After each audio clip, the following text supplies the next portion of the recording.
네, 안녕하세요. 반갑습니다. 오늘은 장단기 금리차 역전에 대해서 한번 살펴보도록 하겠습니다. 사실 이 주제는 채권 투자에 있어서 아주 기본적인 내용이죠. 예전 영상에도 정말 많이 들어가 있던 내용이긴 한데, 오늘은 장단기 금리차 역전의 의미에 대해서 아주 짧게 살펴보고요.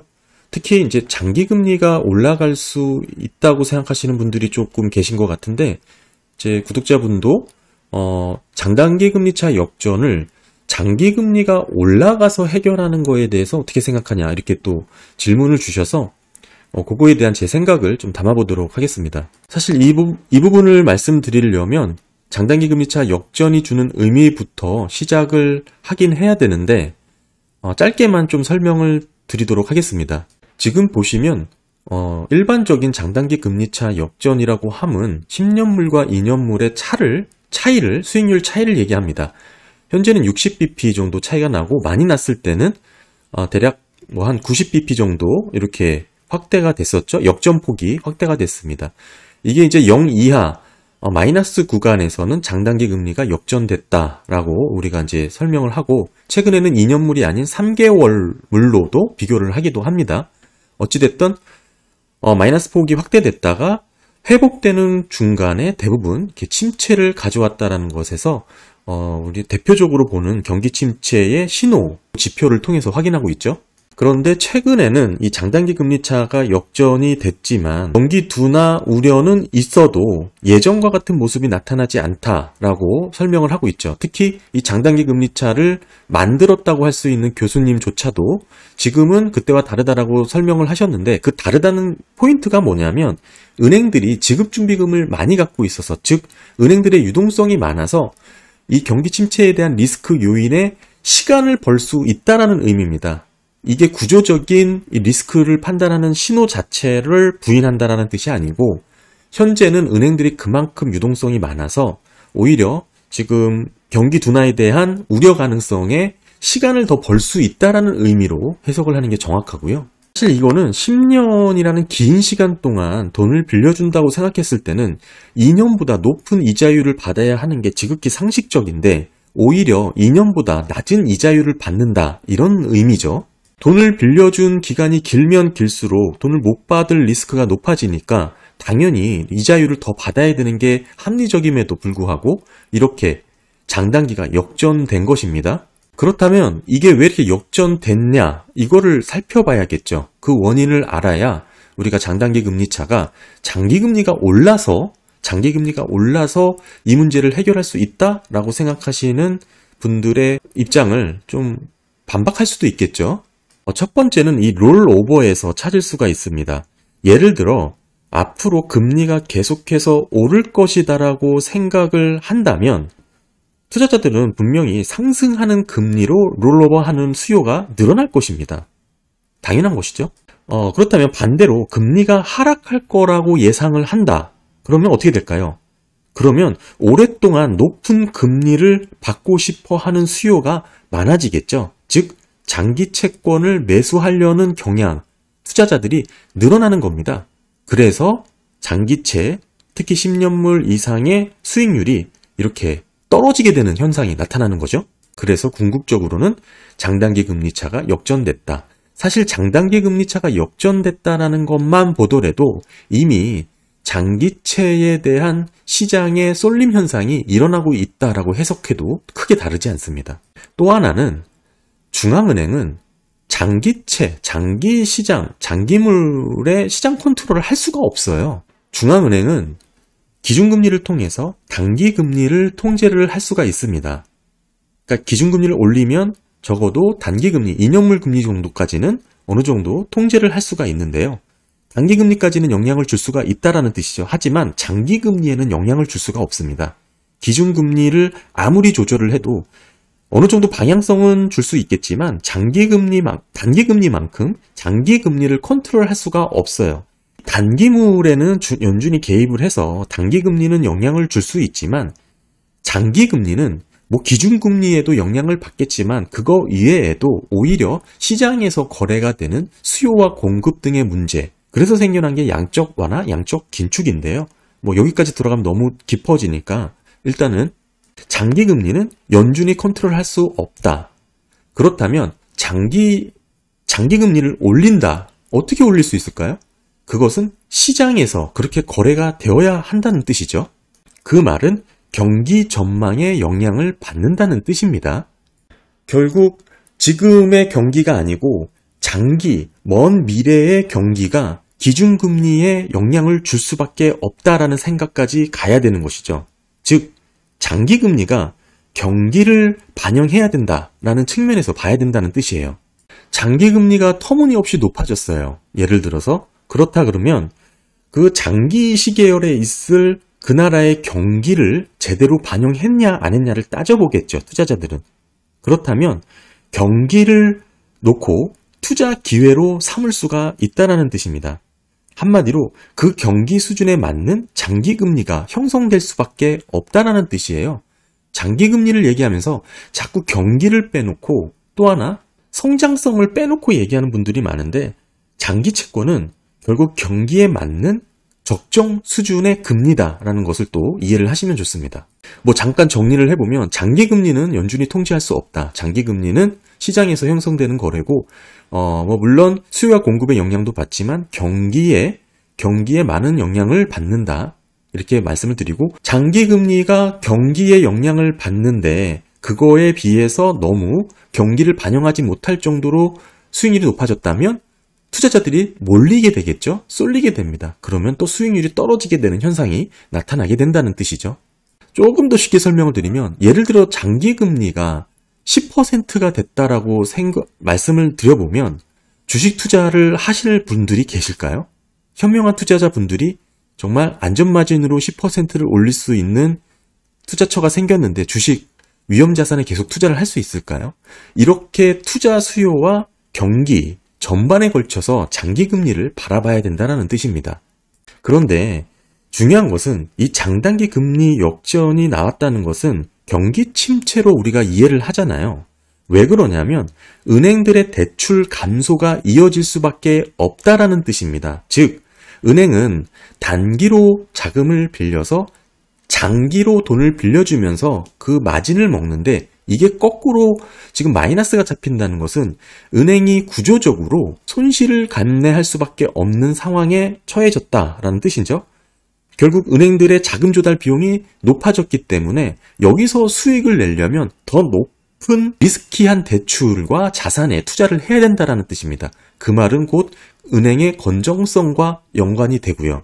근데 사실 이건 은행만의 문제가 아니죠. 은행은 또 기업들의 대출과도 연관이 있기 때문에 산업 전반, 실물 경제에 빠르게 확산됩니다. 그러니 이 장단기 금리 차의 역전이라는 의미는 궁극적으로는 은행들의 건전성이 나빠진다. 결국 대출이 줄어들 수밖에 없고 이 말은 실물 경제에 돈이 돌지 않게 된다. 투자를 못하고 경기는 악화되고 심지어 침체라든지 다양한 리스크 요인들이 생길 수밖에 없는 게 현 상황입니다. 네, 이거는 보시면 은행들의 지급준비금입니다. 제가 08년도부터 미국은 상황이 많이 바뀌었다고 말씀드렸죠. 보시면 08년도 이전에는 지급준비금이라는 개념 자체가 미비했죠.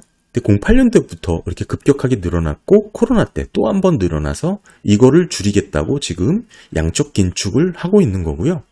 또 극명하게 말해서 연준은 최저점 테스트 해봤습니다. 그래서 2조 달러 정도, 원래 목표는 2조 5천억 달러가 목표였는데 지금 한 3조 달러 부근에서 2조 8천이죠? 이 무렵에서 SBBS 파산이 한번 나오면서 화들짝 좀 이렇게 놀란 모습이 좀 이어지고 있고요.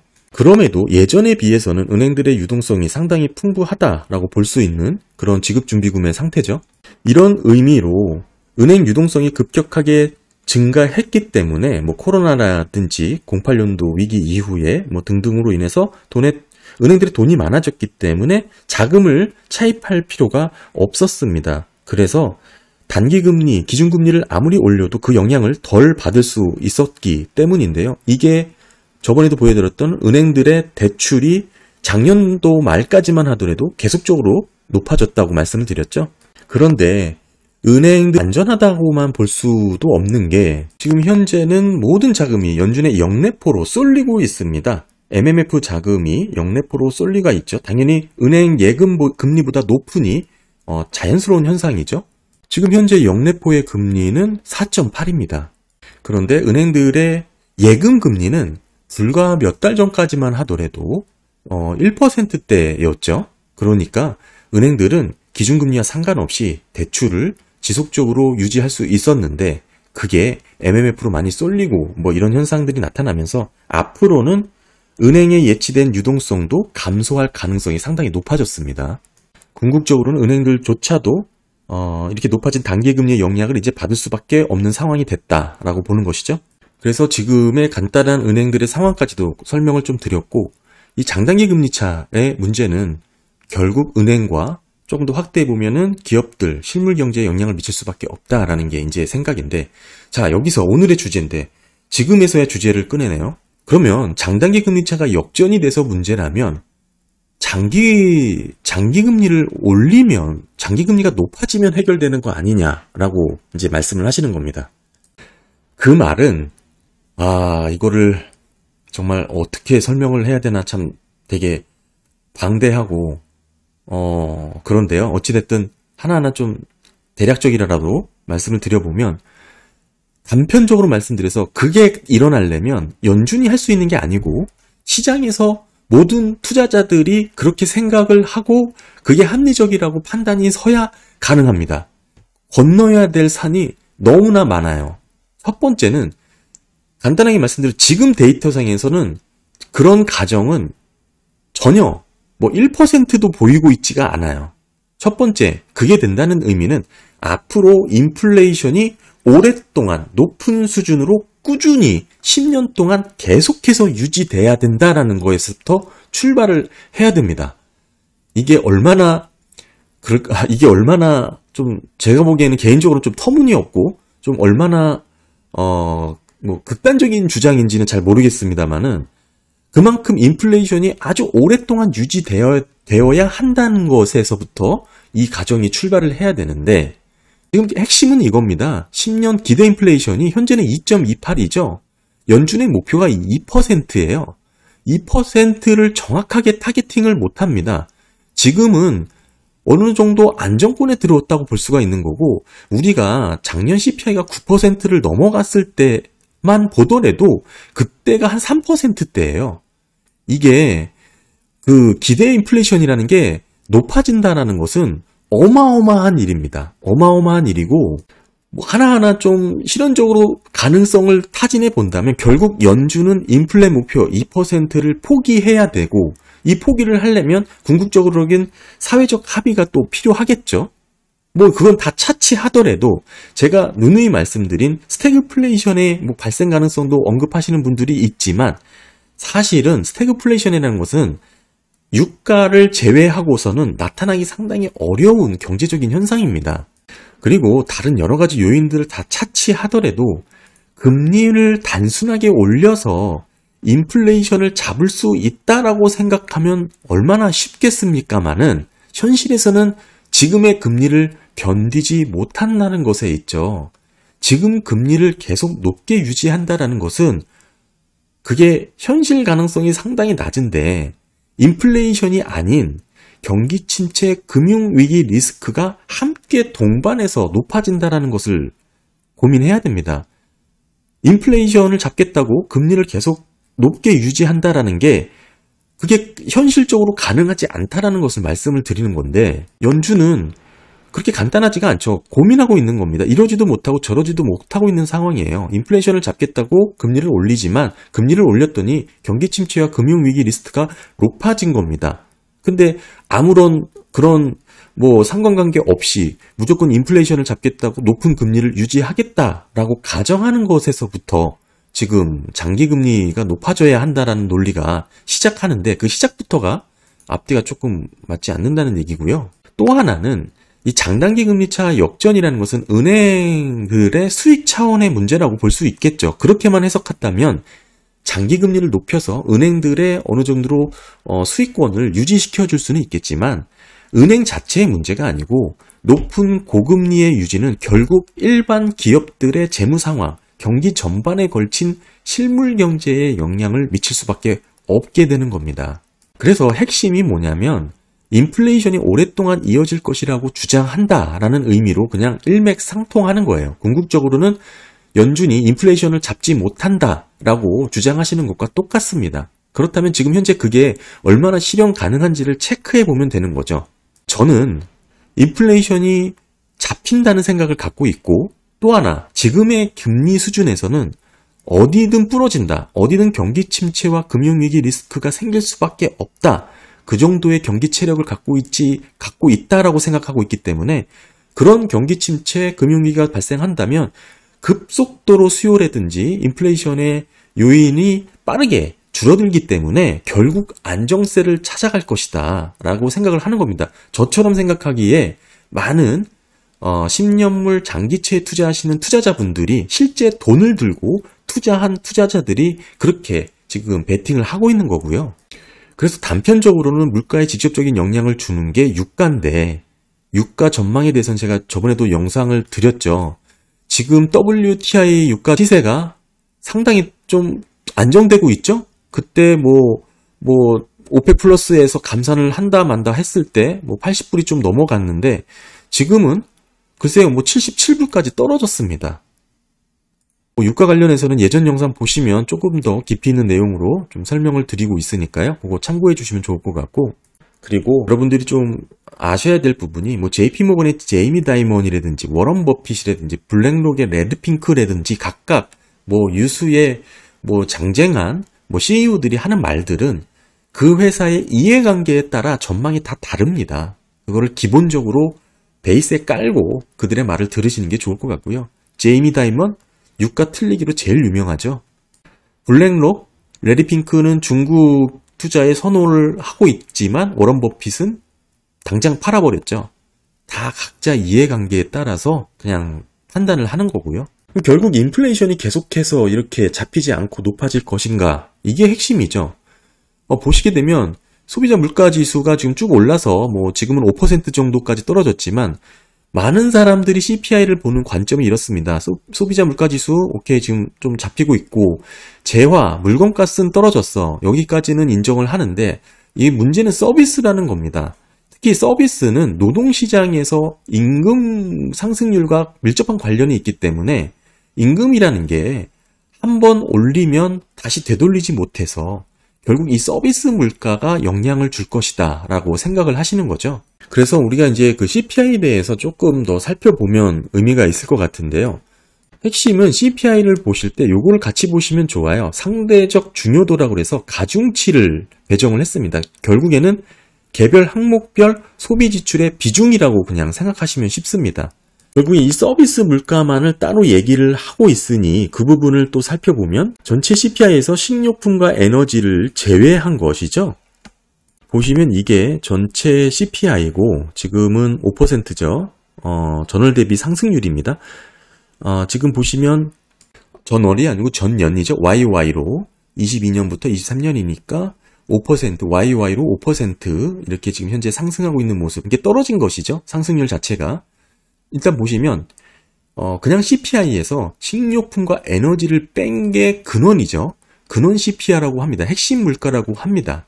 그런데 아까 위에서 봤듯이 문제가 됐던 게 이 서비스에서도 주거 서비스를 제외한 게 결국에는 임금과 밀접한 연관이 있다라고 지금 바라보고 있는 것이죠. 네, 이겁니다. 결국에는 근원 CPI에서 근원도 재화와 서비스로 나뉘는데 이 서비스 안에서 이 부분이 결국에는 우리가 바라보고 있는 서비스 물가의 대표적인 그런 끈적끈적한 스티키한 지금 CPI다라고 설명을 하고 있는 거죠. 구체적으로 나열을 해보면 구성 내용은 이렇습니다. 우리가 잘 CPI가 지금 조정이 안 된다고 끈적끈적하다고 얘기하는 스티키한 내용들의 구분 항목을 쭉 보시게 되면 가장 많은 비중을 차지하고 있는 게 이제 주거 관련된 비용입니다.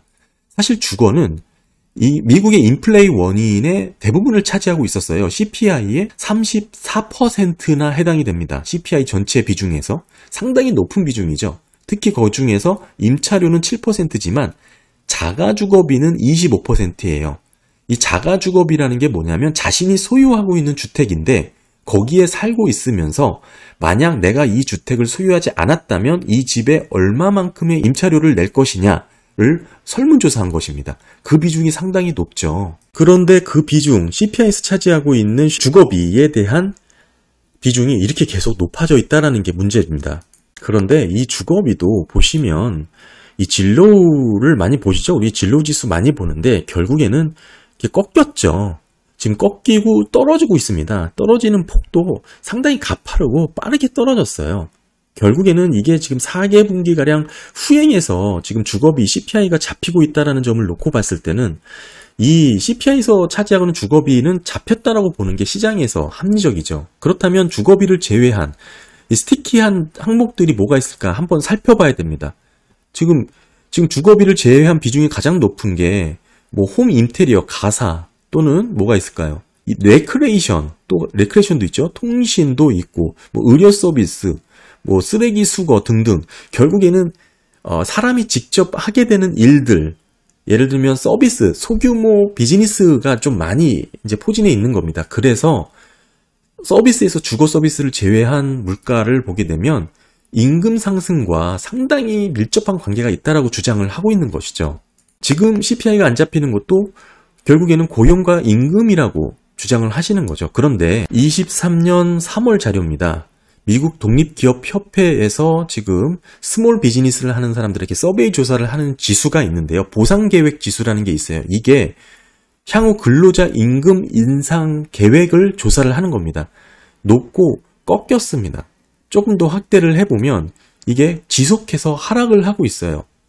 23년 3월 기준으로 20이라는 지수를 찍었는데 이게 역대로 보면 17년, 18년, 19년, 20년도와 비슷한 수준까지 조정이 된 겁니다.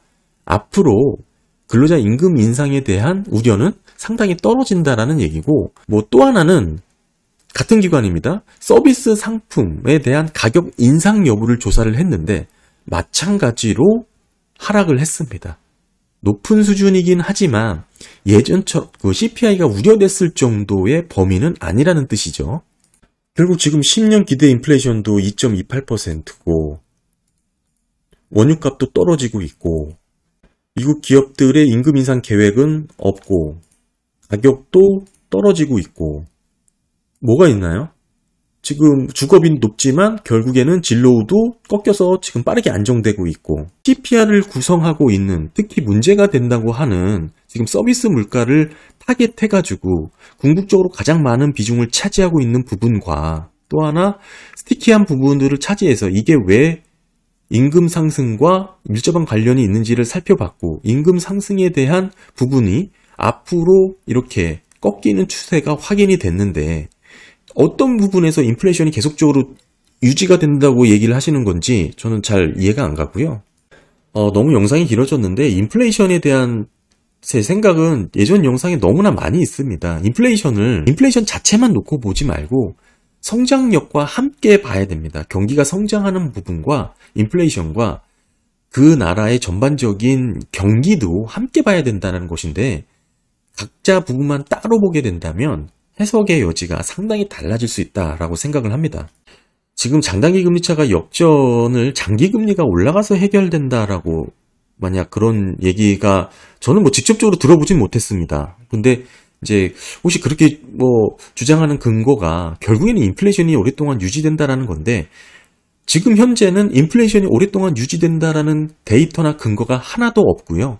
그건 모두 개인의 개인적인 뭐라 그럴까요? 뭐 그냥 생각에서부터 출발을 한 것 같고 그리고 그 생각이라는 것 자체는 우리가 전반적인 시장에서 놓고 봤을 때는 아주 극소수의 마이너리티한 생각이다라는 것을 좀 말씀드리고 싶습니다.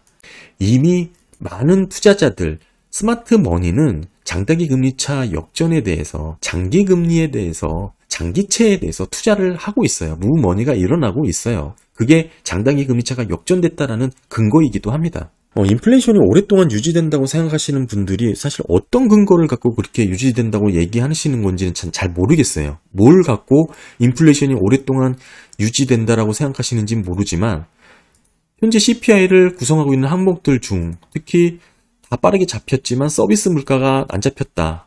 그래서 서비스 물가를 구성하고 있는 주거비도 빼고 한번 봤죠? 빼고 스티키한 항목들을 쭉 봤더니 주거비를 제외하고, 주거비 비중이 높지만 이걸 제외하고 보더라도 임금 상승에 직접적인 영향을 주는 스몰 비즈니스가 많았죠. 그래서 이런 스몰 비즈니스의 앞으로의 전망에 대한 서베이 조사는 다 꺾였습니다.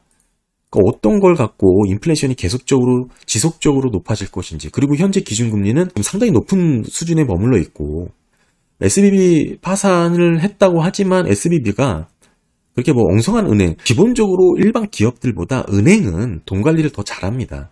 은행이 파산할 정도면 아직 다른 기업들은 더 그만큼 힘들다는 뜻입니다.